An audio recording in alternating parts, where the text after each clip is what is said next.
आखिर क्या हुआ जब इस गांव में हुआ एक शक्तिशाली इच्छाधारी नागिन का पुनर्जन्म। सच्चाई जानकर तो आपके रोंगटे खड़े हो जाएंगे। चलिए बता देते हैं।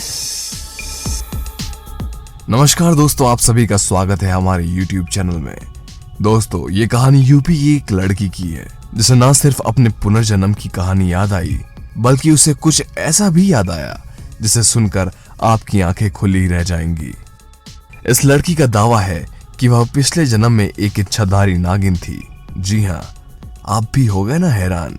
आइए आपको उस लड़की से मिलवाते हैं जो अपने बारे में ऐसा अविश्वसनीय दावा कर रही है। भोपाल के गुना जिले के मृगवास से 6 किलोमीटर की दूरी पर स्थित ग्राम है जिसका नाम है जौहरीपुरा, जहां रहने वाली 19 वर्षीय रचना को लोग नागिन के नाम से जानते हैं। असल में रचना के अजीब बर्ताव की वजह से उसे ससुराल वालों ने उसके मायके ही छोड़ दिया। इसका कारण यह है कि रचना अचानक नागिन की तरह बर्ताव करने लगी और उसे उस वक्त संभालना बहुत मुश्किल हो जाता था। रचना कहती है कि उसे लगता है कि वह नागिन है। उसका नाग पहाड़ी पर रहता है और चरवाहों ने उसे 20 साल पहले मार दिया था। इसके बाद उसे जला भी दिया था। अगर जलाते नहीं तो उसे नाग ले जाता, लेकिन उसका साथ ही नाग अब भी जिंदा है। युवती के इस दावे में कितनी सच्चाई है इस पर कोई भी बोलने पर तैयार नहीं, लेकिन उसे देखने के बाद लोगों का तमाशा लग जाता था। युवती के पिता जन्मा लाल का कहना है कि वह अपनी बेटी को सिर्फ ठीक देखना चाहते हैं। उसकी इस आदत से हम सब परेशान हैं। पता नहीं उसे क्या हो गया है, उसका जीवन बर्बाद हो रहा है। ससुराल वाले भी डरे हुए थे, इस वजह से उसे मायके छोड़ गए। आखिर उसे क्या समस्या है, अब तक समझ में ही नहीं आ रहा। कई मंदिरों में कई बाबाओं के पास लेकर गए, लेकिन कोई हल नहीं निकला।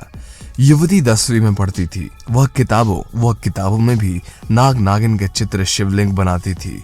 कई खंडहर बना देती थी जहां अक्सर नाग नागिन रहते थे। युवती की इस विचित्र समस्या की वजह को कोई समझ ही नहीं पा रहा था। तांत्रिक भी तरह तरह के उपाय बता रहे थे, लेकिन इसके बाद कभी भी वो ठीक नहीं हो पाई।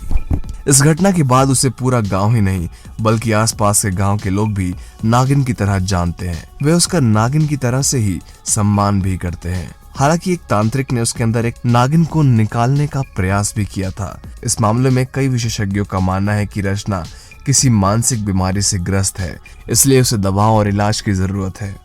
दोस्तों, आपको ये रोचक घटना कैसी लगी? अगर पसंद आई तो इसको अपने दोस्तों में शेयर करिए। अगर आप नए हैं हमारे चैनल पे तो इसको सब्सक्राइब करके वो बेल आइकन दबा लीजिए ताकि आपके पास सारी जरूरी नोटिफिकेशंस पहुंच जाएं। धन्यवाद।